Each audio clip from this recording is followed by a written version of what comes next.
Hej på er! Jag fick en tupp i halsen känner jag. Hosta.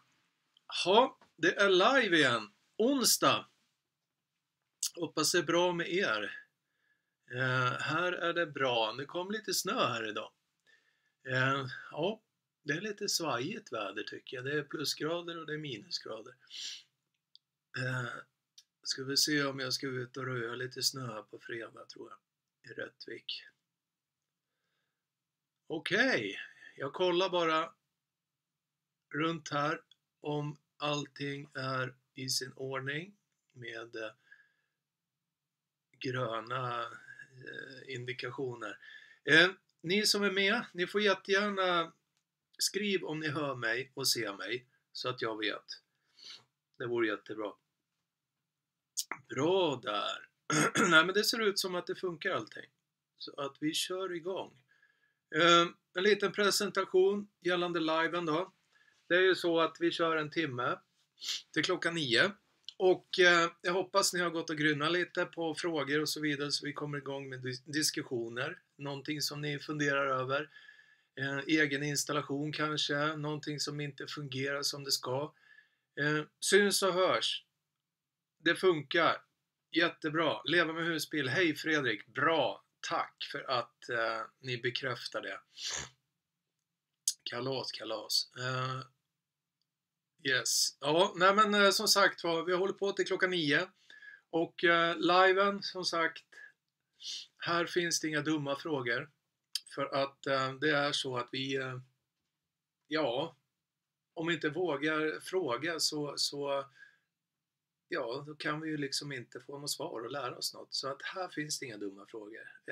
Fråga varför är vattnet brunt brukar jag säga. Om det är en sån fråga. Det är helt okej. Bra, nej men härligt. Ska jag bara kolla här så att det lirar. Men börjar ni och fråga lite. För kvällens live, jag har inget planerat sådär. Jag ska gå igenom lite gällande medlemskap på vår kanal. Ni ser en länk där som jag har skrivit i chatten. Ni får gärna klicka på den, gå ut och titta på vad ni har för förmåner av att vara medlem. Men jag ska dra det i stora drag här också. Men annars är det inget tema ikväll utan det blir vad vi gör det till. Precis som jag skrev i inbjudan för kommande live att kom lite mera funderingar så vi kommer igång med en diskussion. Jag ska dricka lite vatten här. Yes. Men annars är det inget tema på det planet. Utan det blir vad vi gör det till. Och det brukar bli bra. Och det är inte jag kan svara på. Brukar vi lösa tillsammans. För det är alltid någon som har erfarenhet. Eller någonting som de har donat med. Som har kanske en lösning på en fråga och så vidare. Så att jag tycker att det är det som kvällens tema eller live kommer att handla om. Det blir vad vi gör det till. Men jag kan börja genom att vi har förnyat, ni kanske inte vet det, men det är ju så att ni kan bli medlem hos oss, Husbilsbloggen. Vad innebär det då? Jo, antingen går ni ut på länken där som jag har länkat till just den presentationen. Och fördelar med att vara medlem, det är olika förmåner. Jag har delat upp det i 2 nivåer. Jag kallar den lägsta nivån för superprenumerant. Och vad innebär superprenumeranta? Jo, då får ni ju ett medlemsmärke. Till exempel om ni skriver en kommentar i en video eller här på liven så kommer det synas att ni är medlemmar för det är ett medlemsmärke. Och där kommer jag visa också, om ni klickar på länken så kommer det upp en video där jag också presenterar och visar hur det här medlemsmärket ser ut. Sen så skapar jag spontana live med medlemmarna. Rätt som det så drar jag upp en avisering och kör en live enbart då för medlemmar. För att jag vill lära känna och skapa gemenskap med oss som kanal och medlemmarna. Samt så ska vi se om jag får fram där. Om ni vill ha så har jag en checklista. Det kallar jag för checklista innan färd. Och vad är det då? Jo, alltså innan färd. Om man står på en ställplats eller en camping och ska åka, kan man ta den här checklistan, kolla punkterna. Är tv-antennen nere till exempel? Är värmen avstängd? Och så vidare och så vidare. Det kan vara en praktisk hjälp.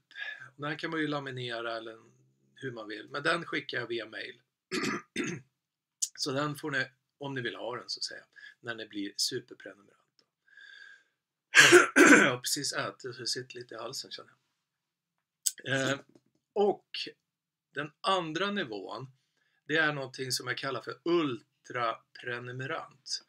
Och det är, jag har skapat den för att kunna hjälpa er vid er egna installation. Jag som Victron Energy installatör har ju min erfarenhet och min kunskap och min expertis hur man ska till exempel tuna in en DC-DC-laddare, ställa in en smartshunt, konfigurera ihop ett internt nätverk mellan produkterna, Victron-produkterna och så vidare. Så att det har jag skapat på grund av att jag får många mejl ifrån er, många samtal, många messenger-meddelande med frågor och så vidare. Jag kommer till den här saken, jag måste prioritera min tid. Det vill säga att jag har skapat medlem ultraprenumerant för att kunna prioritera er först. Så när ni behöver hjälp så finns jag där. Om det är via FaceTime, ni kanske har gjort en installation och vill att jag ska kontrollera den, ni filmar, jag kan vara med på FaceTime. Eller planering inför en installation, råd och rön. Hur ska jag koppla det här på bästa sätt? Hur skulle du göra? Och så vidare. Det finns som ett bollplank. Och det har alltid funnits fram tills nu.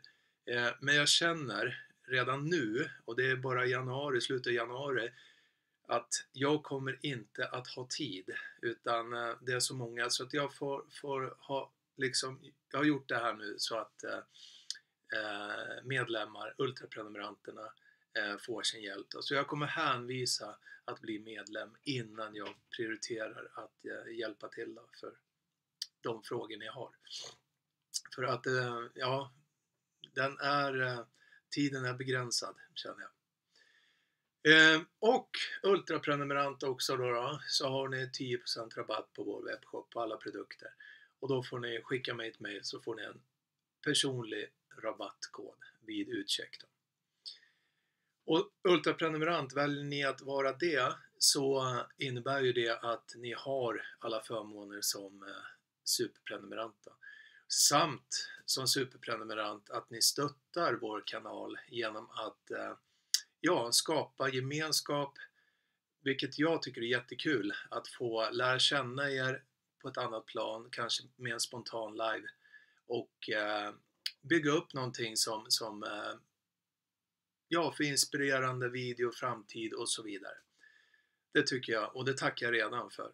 Det är många som är superprenumeranter så att jag tackar för ert stöd. Det är jättekul.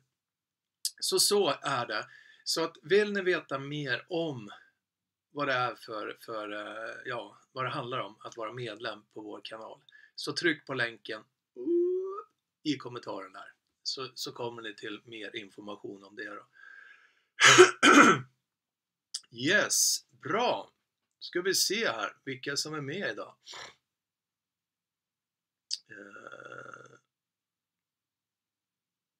Ska vi se. Janne Höglund, syns och hörs.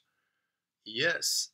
Sen är det något som det står avantgarde eller avantgarde. Jag vet inte hur man uttalar det. Det funkar skriver du. Jajamän, bra. Hej Fredrik, leva med husbil. Tjenare, ni är med även idag. Jättekul. Och som sagt var, kom in med lite kommentarer och diskussion. För vi brukar komma igång så där lagom till vi ska avsluta känner jag många gånger. Så att ni får jättegärna skriva redan nu kommentarer. Vad ni har för funderingar och så vidare. Ni kanske har sett också, som ni ser banderollerna som går ner, besök vår Facebook, Husbilsvloggen Sverige.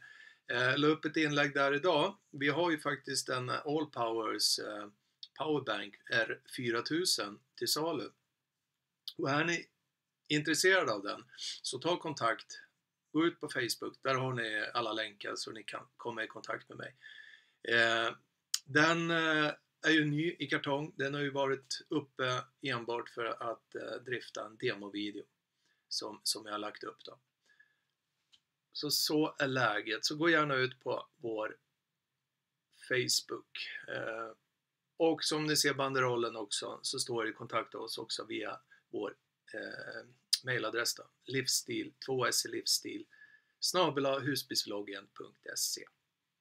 Där tar ni kontakt med oss. Bra! Tjenare Fredrik!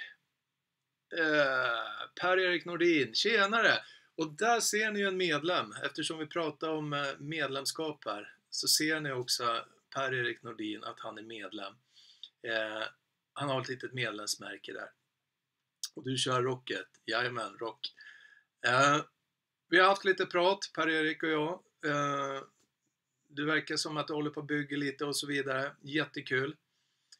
Så att hoppas det går bra för er. Du får gärna ställa lite frågor ikväll också, Per-Erik. Gött. Då ska vi se. Avantgarde där. Vad tänker du kring linbussstyrning av produkter i en husvagn? Det är väl bara Kabe som använder det. De kör ju med något som heter D-smart system, Kabe. Nu är jag osäker om Kabe har det på husvagnen med, men det tror jag väl. För att det brukar vara same system. Men vad jag tänker om det. Det är lite mäckigt kan jag säga. Det är, ska du komplettera till exempel med en DC-laddare eller om du uppdaterar med litiumbatteri i en Kabe-husbil som har just linbusstyrning till saker och ting, så behöver man ta hänsyn till det, och det kan bli väldigt mäckigt, och ibland så behöver man faktiskt uppgradera mjukvaran för att få till funktioner. Där brukar jag ha ett samtal med kunden det beror på vad man ska installera. Men ofta, mycket går genom dess 230-laddare. Det brukar vara en Dometic 230-laddare. Och har man inte, om man nu ska uppgradera till litiumbatterier, har man inte en kompatibel och man behöver byta den, då kan det uppstå problem i linbusstyrningen. För det är funktioner som går igenom den som visar till exempel att sladden är i på displayen. Så att egentligen, ja, det är lite problematiskt, och ibland så behöver man uppdatera mjukvaran i de bilarna, eller husbilar då, om de har linbusstyrning. Och vad jag tänker om det är väl lite, vad ska jag säga, det är ju monopol på det. Det är deras system. Och vad jag tänker om det är ju att de har, det är som nyare bilar, man kan inte göra mycket själv. Men det går att kringgå mycket också genom att man kopplar dit kanske en laddare parallellt med systemet, så man inte går in i systemet. För den har sina kopplingar och digitala kommunikationer. Går man in och tar bort själva, vad ska man säga, kopplingen då, så faller funktionen. Så det är väl vad jag tänker om det angående linbusstyrningar. Och jag har varit med många gånger med de här D-smart-modulerna. Det finns fördelar och nackdelar, måste jag säga. Fördelarna med Kabe och dess system med D-smart-systemet är att det är ganska rejält tilltaget kabelarier. Speciellt om man ska installera en DC-DC-laddare. Så har de matat med kraftig kabel redan från början. Ifrån startbatteriet då till själva B1 och B2-anslutningen, den modulen till D-smarten. Så är det. Bra! Tom Rova, hej Fredrik, vänta på flyget hem från Frankfurt. Men du, är du där och grejer? Jaha, har du varit på någon mässa eller? Eller har du blivit ett steg, ja vad ska man kalla det för? Manager för Europa. Men det är väl alltid kul att se lite annat. Men ja, jag vet Tommy, jag har varit i din sväng förut och varit mycket på resande fot. Och det är ganska gött att komma hem när man har legat på hotell halva veckor, hela veckor och varit ute på vägarna. Ja, jag kommer ihåg en resa som var, jag jobbade som service field engineer på Atlas Copco brand DeSotter Tools och ja, vi var vid Finland, Valtra, och jag hade ryggskott och det var ingen höjdare kan jag säga. Först att var borta då och sen så hade vi ju ett projekt med en installation där vi skulle få igång våra produkter på line. Och sen har den här ryggskotten gick ju på adrenalin en hel vecka och sen när man skulle hem på flyget med alla luftgropar, för det var ett litet flyg till Helsingfors och Helsingfors till Arlanda. Så att den kommer jag ihåg. Det var ju väldigt gött att komma hem då. Ja, jag hoppas det är bra med dig Tommy.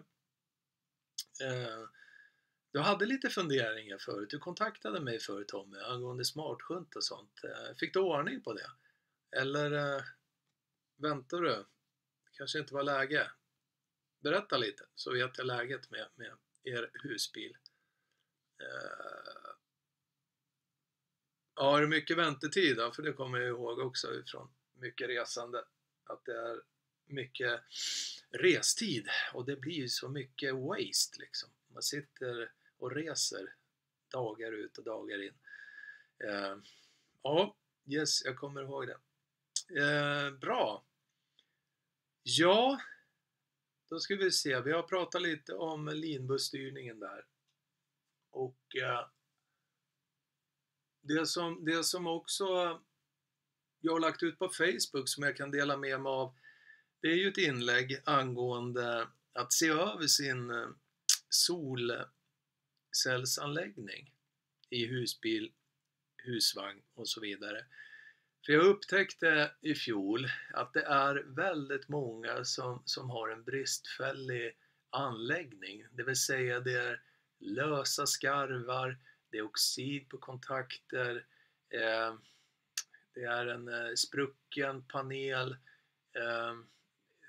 diverse grejer hela tiden som ja, den är rent av kass anläggningen med en batteriladdning som ja, inte funkar. Så den har jag lagt ut och det är ju också en här sak som jag la ut på husbilsvloggen på plats. Det är ju ett erbjudande som vi har också där vi kommer till er som kund och installerar enligt ert önskemål då. Och där brukar jag säga det att det är gött angående det här med resande fot. Va? Det är gött att komma hem samma dag, slippa ligga på hotell och ligga ute på vägarna, utan där har jag sagt att inom det området, beroende på vad det är för installation då, så vill jag gärna komma hem samma dag. Men det finns också mer information om på Facebook, husbilsvloggen Sverige. Det är bara att söka på Facebook så kommer vi upp där. Och ni som kanske inte vet och har hört, det är ju att vi är monteringspartner för Sunlux då. Kan dra det, jag tror jag drog det förra liven med. Det är ju det att kontaktar ni oss för en installation, låt säga solpaneler, så är det ju då, eftersom vi är återförsäljare också för Sunlux, så är det ju då jag skickar ju en prisindikation då med priser ifrån Sunlux direkt då. Och jag brukar länka då så att ni kan i prisindikationen klicka på de olika länkarna så kommer det till produkten och kunna läsa om det, se priset och sen summerar jag allting med vad jag kommer fram till ungefär i arbetstimmar. Så är det. Och sen som vanligt så har vi ju då en webbshop och jag fick frågan förut, varför har ni vad skrev han? 500 till 1000 kronor dyrare produkter på er webbshop, som till exempel Victron-produkterna. Och det är enbart för att när ni handlar hos oss, så är det samma sak som att vara ultraprenumerant. Handlar ni på webbshoppen så supporterar jag för egen installation då.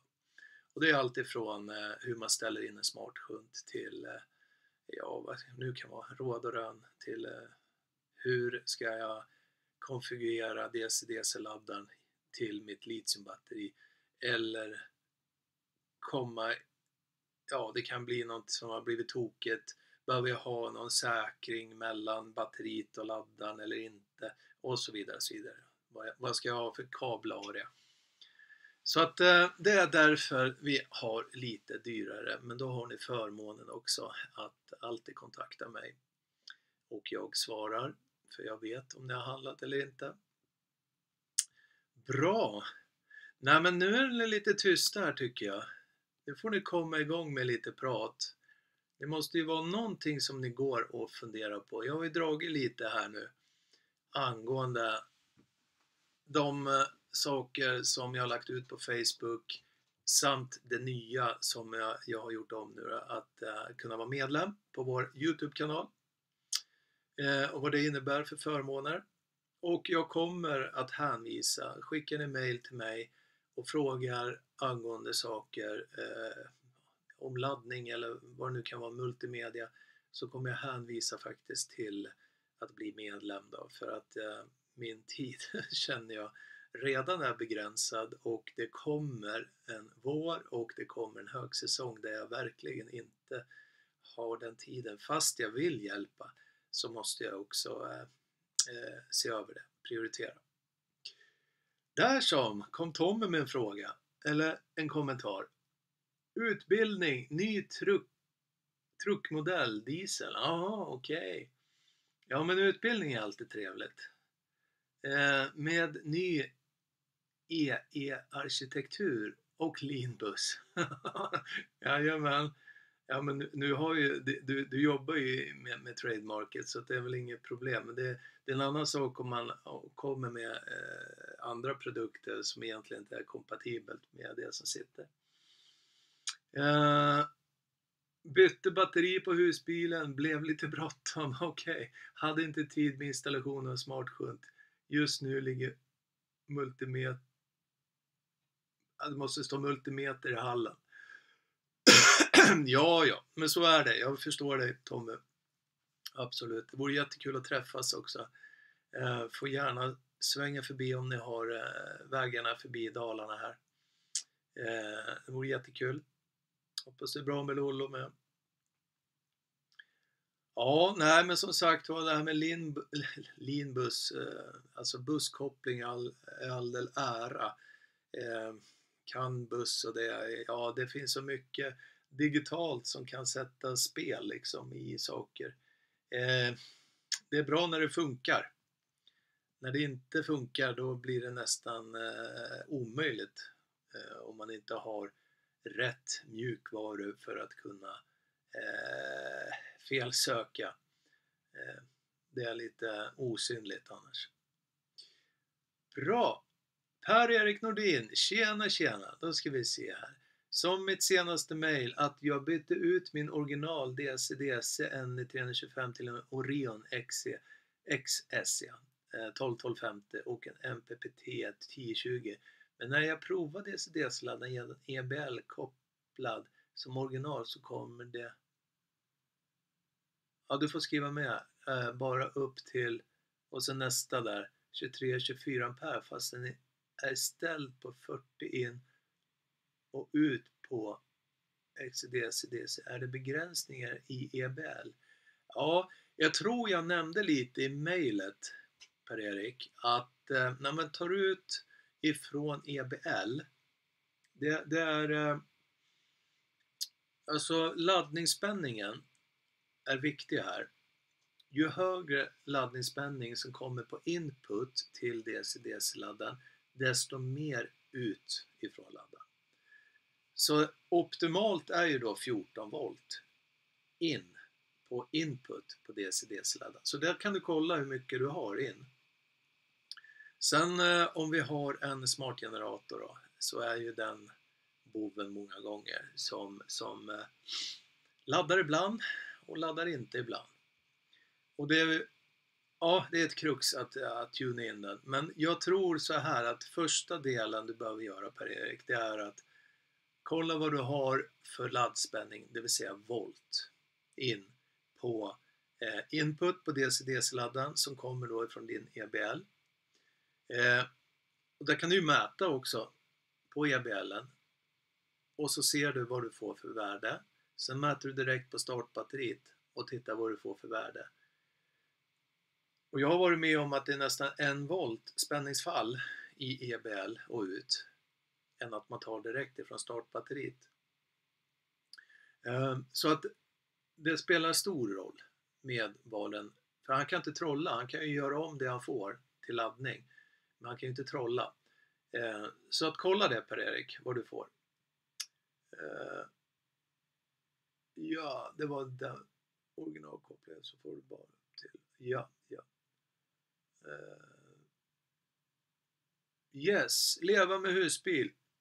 Fredrik, vet du om Victron har någon inverter med prio-relä? Ja, om vi nu ska titta på prioriteringsomkoppling. Jag måste tänka efter lite. Jag är osäker, men de här vanliga Phoenix har inte det. Alltså de vanliga, om man nu säger upp till 1200 voltampere, alltså 1000 watt. Sen går ju det över till en annan modell som heter Multiplus. Och jag är nästan säker på att de har någon typ av prio. Men det är ett steg upp. Det är ju en budgetfråga där. Så de som är i en klass för sig upp till 1000 watt, 1200 voltampere, där är det nog kärvt. Men multiplussen, där tror jag att det finns. Jag ska nog ta reda på det för att kunna, det står i manualen utan problem, men just nu så kan jag inte 100% säga varken bu eller bä. Men den känsla jag har med tanke på dem jag har installerat förut. Och jag vill inte skriva under på det. Det måste nog kollas upp. Men annars så är det ju den här prioriteringsomkopplaren som man sätter då mellan, man kopplar in invertern till den och så kommer ju då ingående ifrån elnätet in i prioriteringsomkopplaren som är en switch, ett relä som skiftar beroende på prioritering då.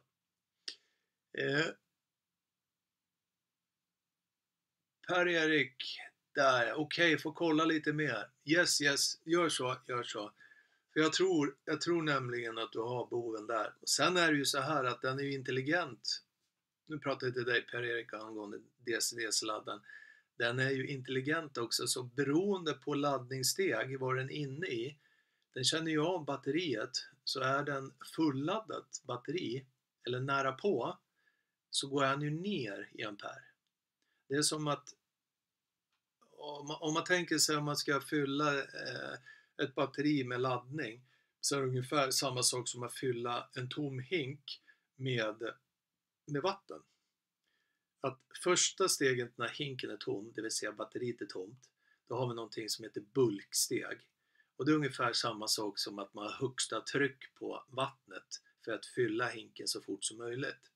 Och när vi börjar komma upp till nästan full hink, nästan fullt batteri, då går den över till nästa laddningssteg som heter absorption. Och då drar vi ner på trycket lite. Då blir liksom laddningskurvan lite planare. Tills den når nästan fullt då. Och då går vi in i floatingsteget. Och floatingsteget är ju egentligen ett underhållssteg bara, laddningsunderhållssteg. Och det är samma sak som att då stänger vi av trycket, amperen, strömmen, laddningen till batteriet. Så beroende på om det är ur eller fulladdat eller vart den är någonstans, så känner laddaren av det och ställer då in laddning för det. Det vill säga rätt laddningssteg. Så att 23-24 ampere, ja det kan innebära att den är inne i absorption. Och den är inte i bulksteget. Så det kan du kolla lite också på. Och sen, ja det beror ju helt på. Jag vet inte, jag kommer inte ihåg vad du skrev. Vad du hade för årsmodell på husbilen. Om det var en Euro 6 eller... För det finns olika smartgeneratorer. Det finns de som har ett väldigt komplext system och en del som har mindre komplext system med broms och han känner av bilen, vad den är för växel och så vidare.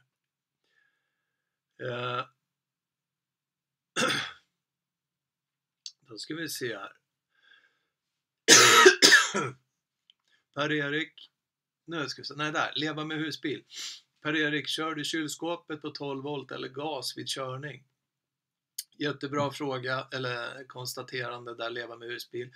Det han menar, Per-Erik, det är ju att om kylskåpet går på automatik, när du startar bilen så kommer den att ta sin kraft till kylskåpet ifrån bodisbatteriet.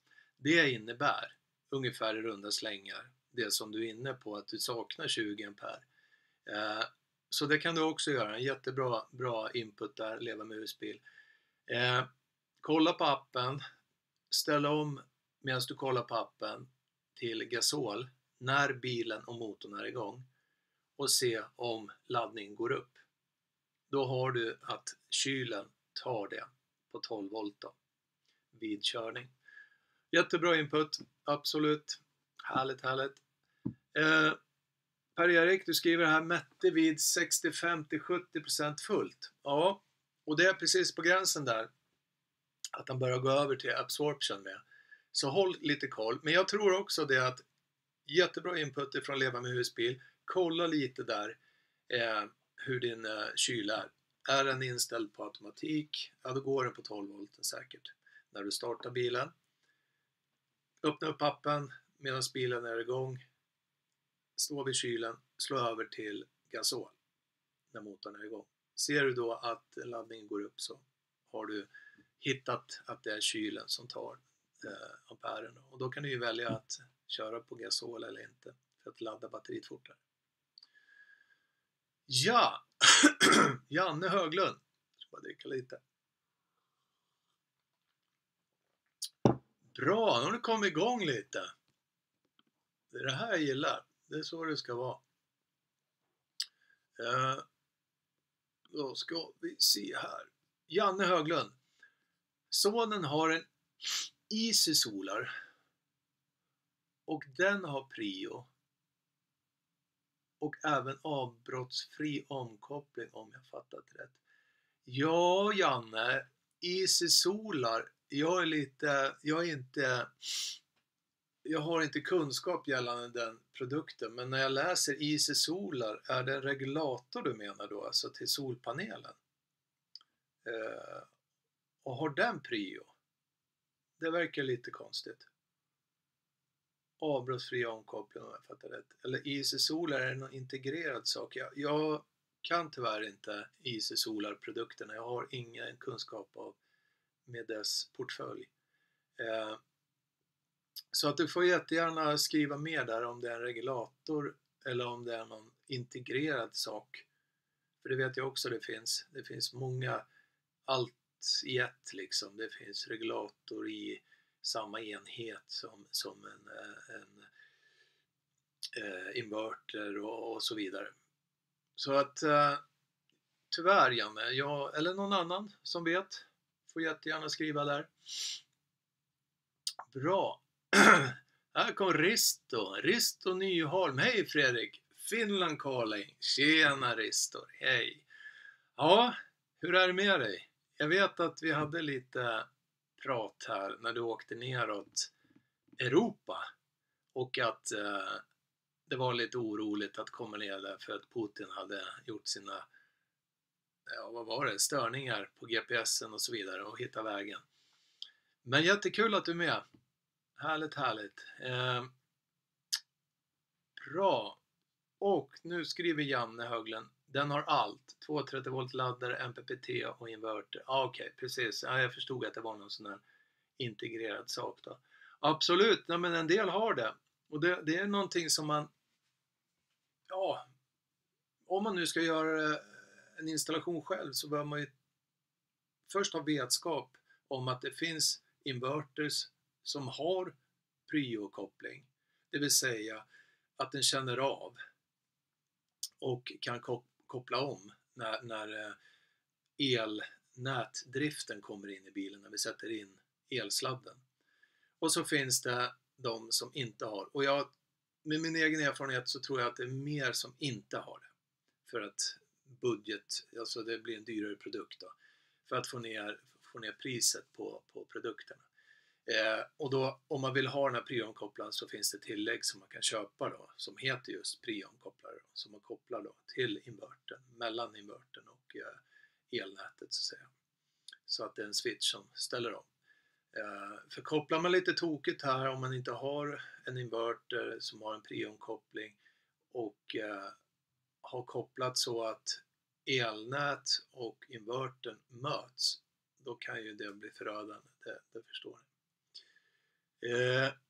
Men det är ju lite så, ja, undrar om det var Easy Solar som jag byggde lite i en skåpbil här i höstas. Och han hade planer på att sätta in en sån här integrerad som hade allt i sig. Undrar om det var Easy Solar. Nej, jag tror det var någon annan faktiskt. Men där sa jag till han att han tyckte det var bra. Det var 6 kilowatt på invertern.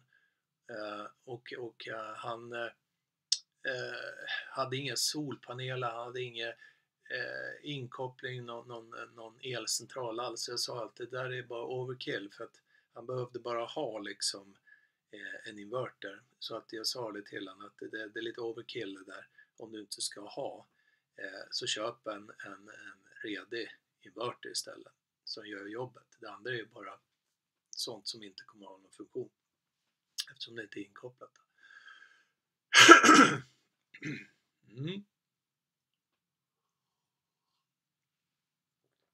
Då ska vi se här.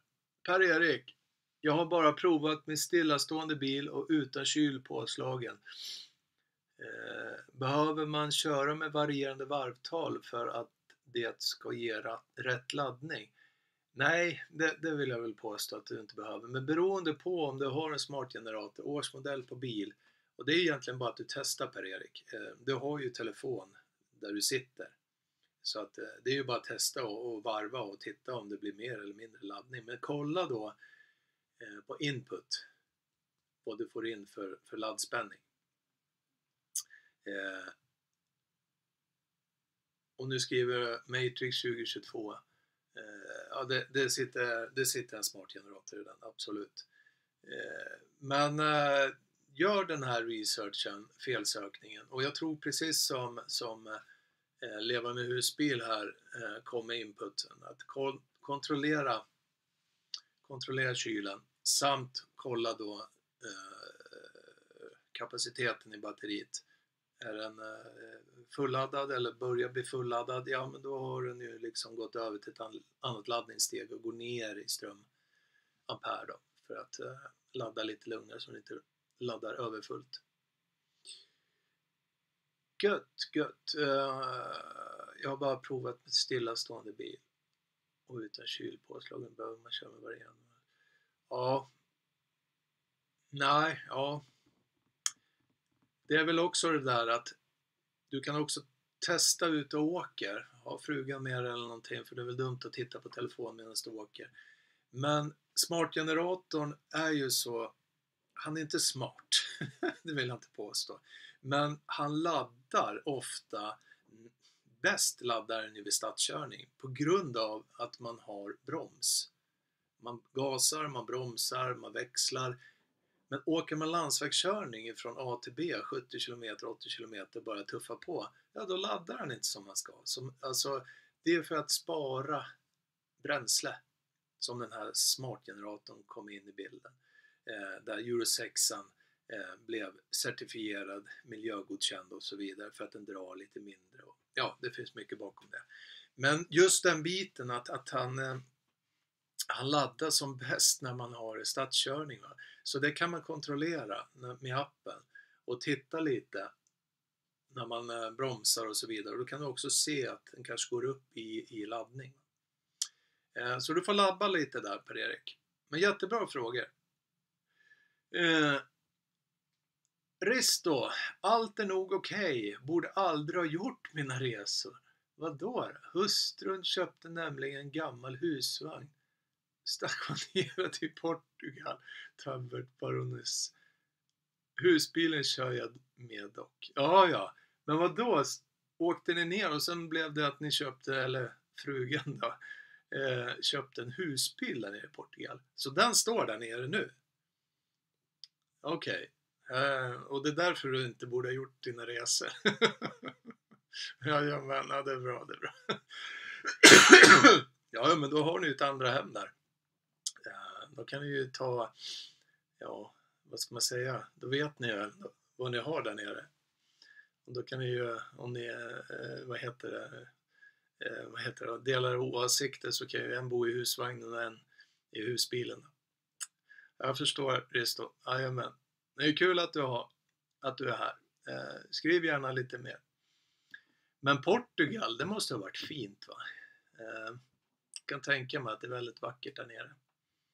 Jag gjorde ju en resa, det är många år sedan. Jag gjorde en resa, en sån här liten, vad ska man säga, satte sig i bilen och åkte ner genom Tyskland ner mot München och sen in i Slovenien, Kroatien, och alltså det var fint. Och jag kan tänka mig att det är väldigt fint i Portugal. Och jag kommer ihåg i Slovenien, det var en jättefin stad där, Bled hette den. Och där flugfiskade jag, och oj vilka regnbågar som stod i det där turkosvattnet i forsande vatten där. Det var en upplevelse. Och det var ju så majestätiskt liksom. Det var som Walt Disney. Det var färger. Det var just det här turkosvattnet, alltså färgade vattnet. Ja, det är ju så. Men Sverige är fint på sommaren med, det måste jag medge. Just nu så, ja, det är ju som det är. Men vi går mot ljusare tider, så är det. Det är ju faktiskt så. Och snön ligger ju faktiskt vit och lyser upp. Men det här med slask och elände, det är som det är. Som sagt var innan, i början av liven, jag ska väl ut kanske och snöröja på fredag här i Rättvik. De säger att det ska komma mycket snö. Då ska vi se här. Där. Risto. Hon blev stormförtjust i Portugal och ylade direkt. Det där är min pensionärsplats. Ja, men vad fint då. Härligt. Det är underbart. Hur lång tid tog det att åka ner, Risto? Med husbilen? Men jag tänker på, hon blev stormförtjust. Du då, Risto? Var det bara helande eller? Ja, jag kan undra hur lång tid det tar att åka. Nu åkte du från Finland, ja. Får gärna skriva.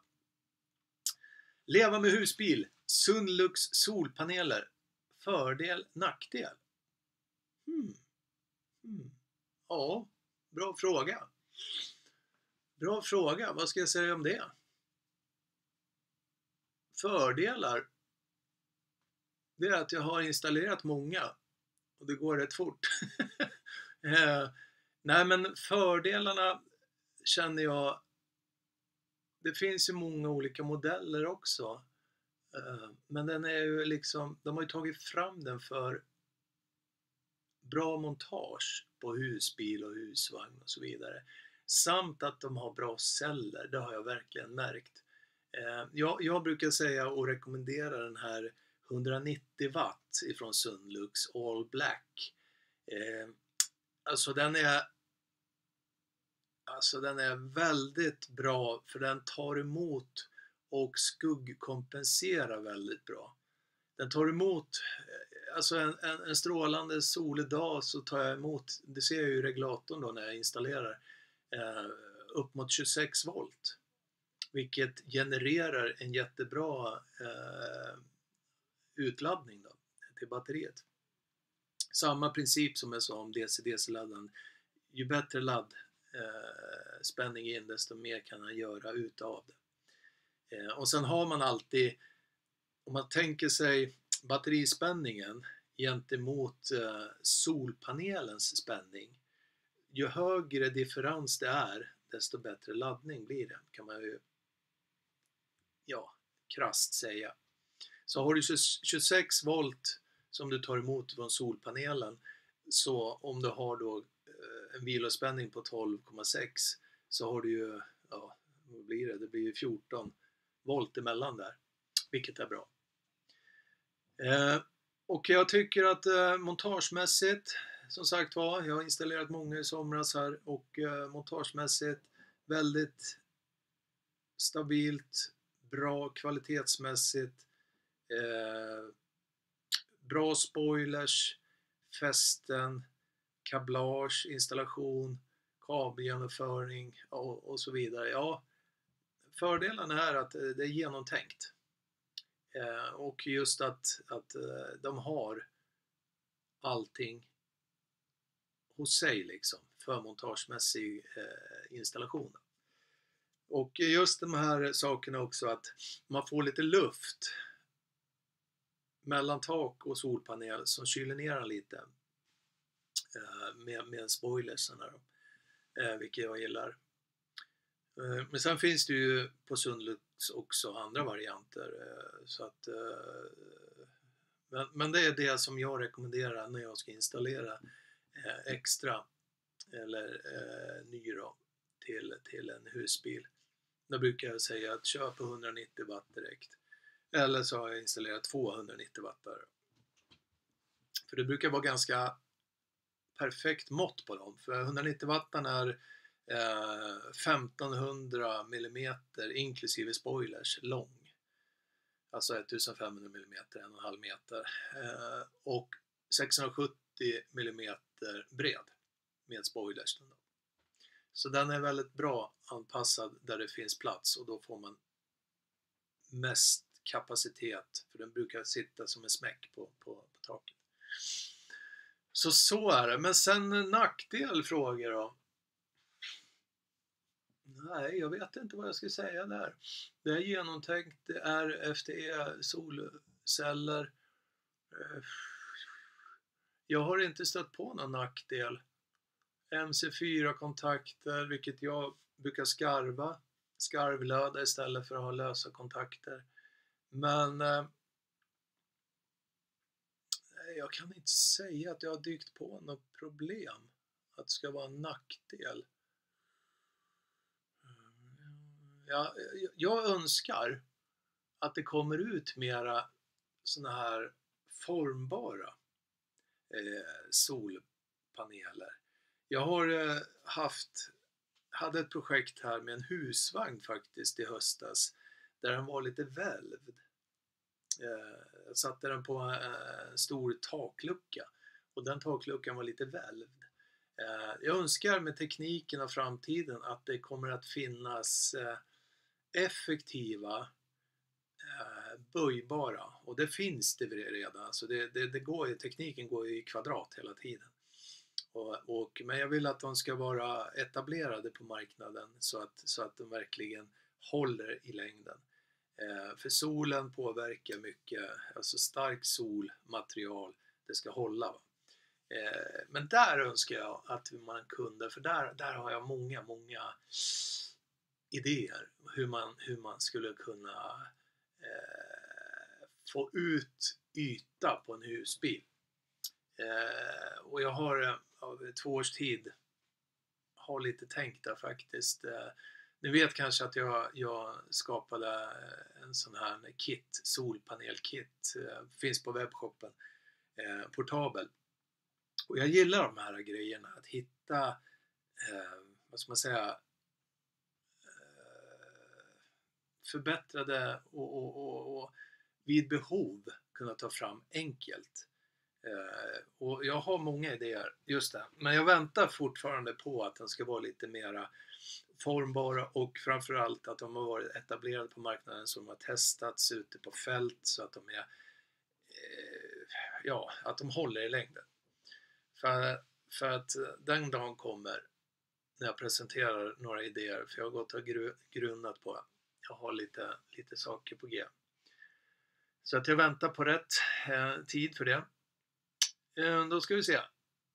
Kommer vi lite off topic där kanske.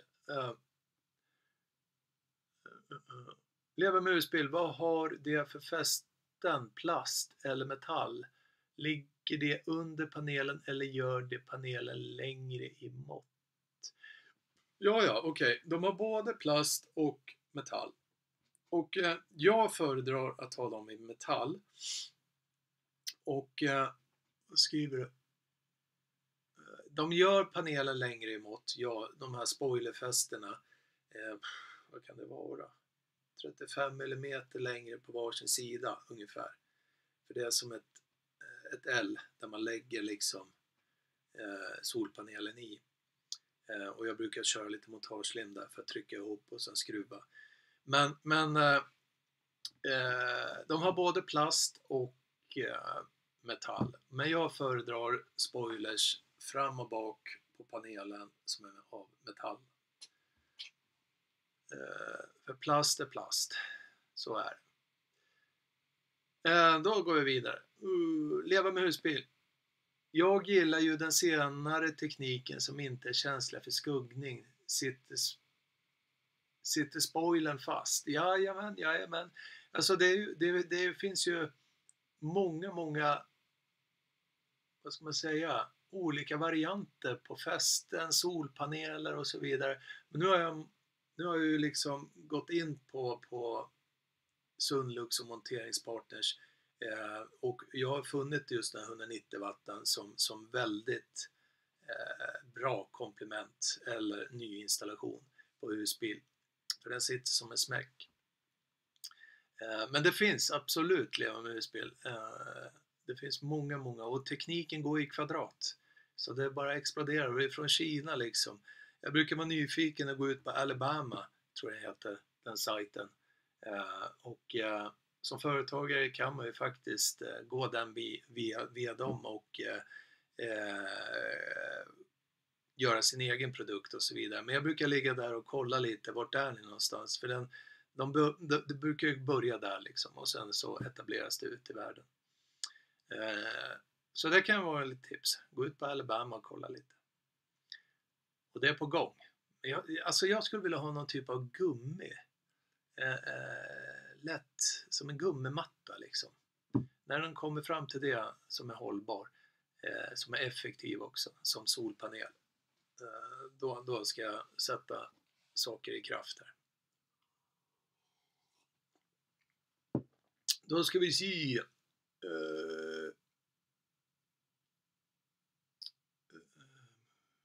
Som inte är känsla för skuggning. Sitter spoilern fast. Ja, men det är ju så.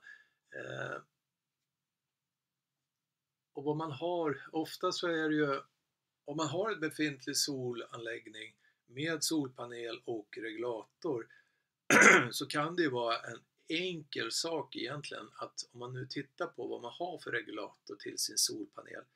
Är det en stendum PWM regulator och du byter den till en intelligent MPPT-regulator, egentligen så uppgraderar du solanläggningen med hela 30% genom det enkla bytet bara.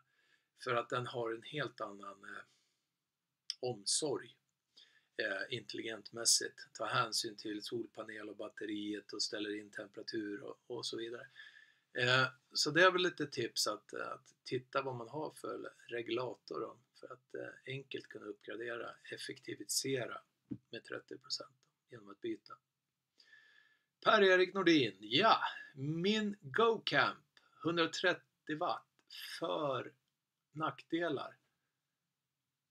Jaha, 130 watt, du menar en solpanel då? Alltså GoCamp, de är väl etablerade. Alltså jag har inget Jag har ingen erfarenhet när det gäller GoCamp faktiskt. Jag vet ju att de är breda i sin portfölj. Men ja, jag kan nog inte säga någonting där, Per-Erik, för att jag har inte hållit på med just GoCamp. Jag vet att jag har felsökt nackdelar. Det enda jag har gjort med GoCamp är felsökt en solanläggning där jag faktiskt bytte ut reglatorn till en Victron såklart. Och så funkar det. Men det är väl så. Även Victron-grejer kan gå sönder. Men det är väl det enda jag har som erfarenhet. Nej, jag kan nog inte säga någonting där angående GoCamp. Då ska vi se. Risto, ja. Då körde jag cirka 480 mil och det tog nästan 2 veckor. Okej. Jag har beställt biljett till färjan Helsingfors Travemünde. Och då blir det 320 mil. Ja, okej. Oj, ni har alltså väldigt långt då till Helsingfors. Ja. Tog det alltså enkel resa 480 mil 2 veckor?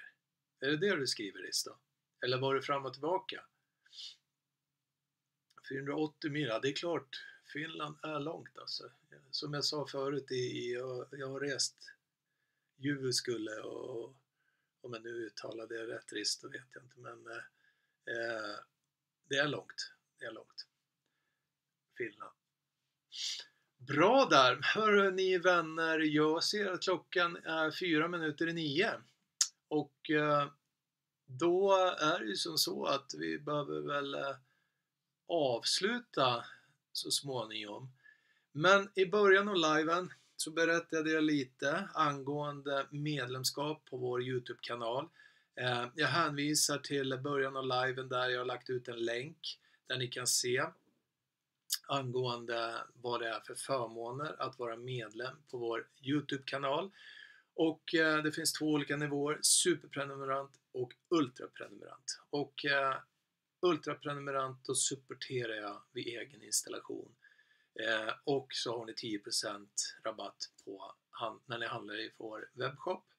Och varför jag har gjort den här saken med att ni behöver vara medlemmar för att jag ska supportera er vid egen installation. Det är för att jag har begränsad med tid och jag behöver prioritera det här nu. Så är ni mer intresserade om medlemskapet så ja, längst upp i början av den här liven så hittar ni länken där. Det är bara att klicka på den så kommer ni till presentationen. Där chattar jag en video och förklarar för er. Bra! Jag tror att här leva med husbil, jag tror att det kommer bli någon typ av rekommendation eller krav att man ska montera någon typ av extra fästlina för att förhindra solpanel att flyga av vid nyinstallation inom något år. Det kan mycket väl vara så, absolut.